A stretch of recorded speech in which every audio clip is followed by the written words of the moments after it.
दर्शकबिन पोखरामा यति एयरलाइन्सको विमान आखिर डरलाग्दो तरिकाले कसरी दुर्घटनामा पर्यो भनेर सबै विश्वले हेरिरहेको छ। दर्शक महानुभावहरू, तपाईहरूले यसबारे जान्न चाहनुहुन्छ? यदि जान्न चाहनुहुन्छ भने यो भिडियोलाई एउटा लाइक, शेयर र कमेन्ट गर्न पनि नभुल्नुहोला। हो दर्शक महानुभावहरू, पोखरामा भएको यति एयरलाइन्सको एटीआर विमान दुर्घटनाबारे अध्ययन गर्न फ्रान्सबाट आएको विज्ञ टोली घटनास्थलमा पुगेको छ। एटीआर विमान निर्माता कम्पनीको 9 सदस्यीय विज्ञ टोली नेपाल आएको थियो। विज्ञ टोलीले घटनास्थलको अवलोकन गर्नुका साथ उडानमा संलग्नहरूसँग पनि छलफल गर्नेछ र दुर्घटनाको कारण पत्ता लगाउने बताइएको छ। दर्शक महानुभावहरू, नेपालमा पहिलो पटक एटीआर विमान दुर्घटना भएको हो, त्यसैले विमान निर्माता कम्पनीले दुर्घटनाप्रति चासो दिएको छ। सरकारले विमान दुर्घटनापछि पूर्व सचिव नगेन्द्र घिमिरेको संयोजकत्वमा बनाएको 5 सदस्यीय दुर्घटना जाँच आयोगले पनि पोखरामै रहेर काम थालेको सांस्कृतिक पर्यटन तथा नागरिक उड्डयन मन्त्रालयले जानकारी दिएको छ।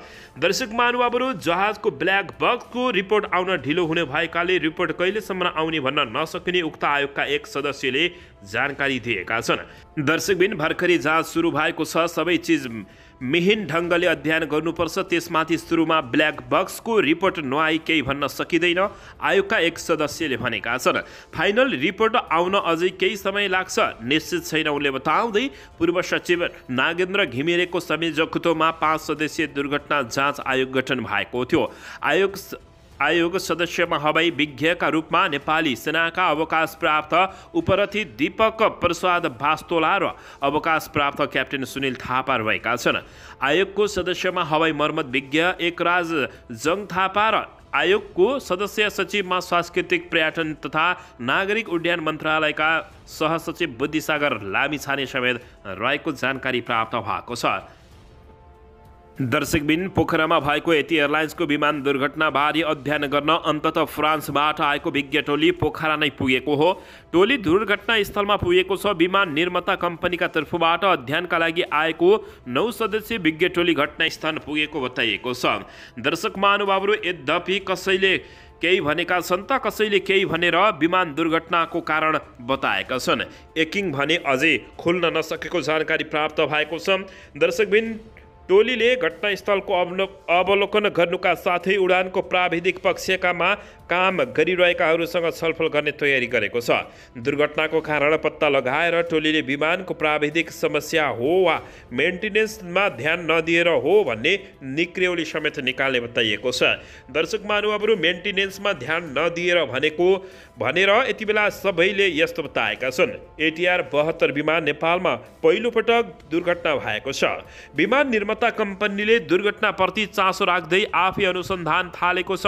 नेपाल सरकारले दुर्घटनापछि पूर्व सचिव नगेन्द्र घिमिरेको संयोजकत्वमा समेत 5 सदस्यीय दुर्घटना जाँचबुझ आयोग बनाएको छ। दर्शक महानुभावहरू, गएको आइतबार बिहान 10:32 काठमाडौँबाट पोखराका लागि उडेको विमान सेती नजिकको खोजमा 81 खसेको थियो।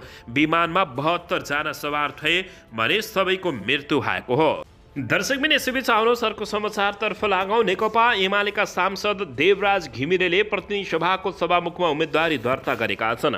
बुधबार दिउँसो 1 बजे सांसद भवन नयाँ बानेश्वर स्थित लहोस हलमा पुगेर घिमिरेले सभामुखमा उम्मेदवारी दर्ता गराएका हुन्।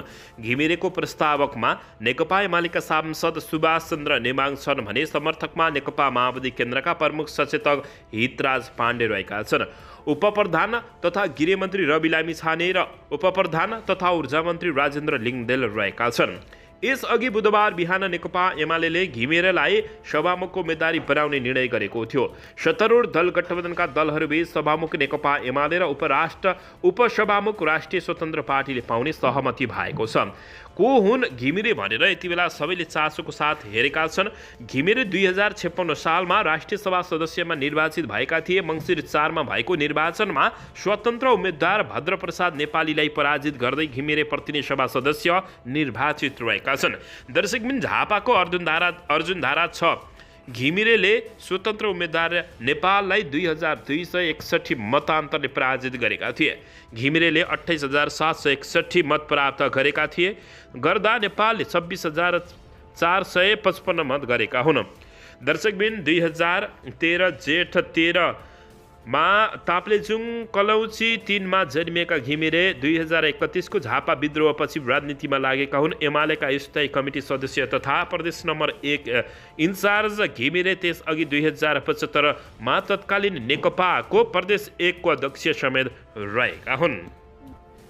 दर्शकबिन यसैबीच नेपाली काङ्ग्रेसले ईश्वरी न्यौपानेलाई सभामुखको उम्मेद्वार बनाउने भएको छ। बुधबार दिउँसो सिंहदरबार स्थित संसदीय दलको कार्यालयमा बसेको दलको बैठकले न्यौपानेलाई सभामुखको उम्मेद्वार बनाउने निर्णय गरेको हो। बैठक पार्टी सभापति तथा दलका नेता शेरबहादुर देउबाको अध्यक्षतामा बसेको थियो।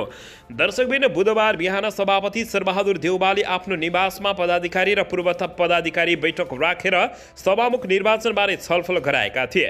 सोही बैठकमा पनि न्यौपानेलाई उम्मेद्वार बनाउने आन्तरिक तयारी छलफल भएको थियो। काङ्ग्रेसले सभामुख उम्मेद्वार बनाउन लागे कि न्यौपाने कैलाली के हुन्। पदाधिकारी बैठक अघि देउवाले एकीकृत समाजवादीका अध्यक्ष माधव कुमार नेपाल र जसपाका अध्यक्ष उपेन्द्र यादवसँग पनि छलफल गरेका हुन्। सत्तारूढ दल गठबन्धनबाट नेकपा एमालेका देवराज घिमिरेले सभामुखको उम्मेदवारी दर्ता गराएका छन्। बिहिबार प्रतिनिधि सभामा सभामुखका लागि मतदान हुने जानकारी प्राप्त भएको छ।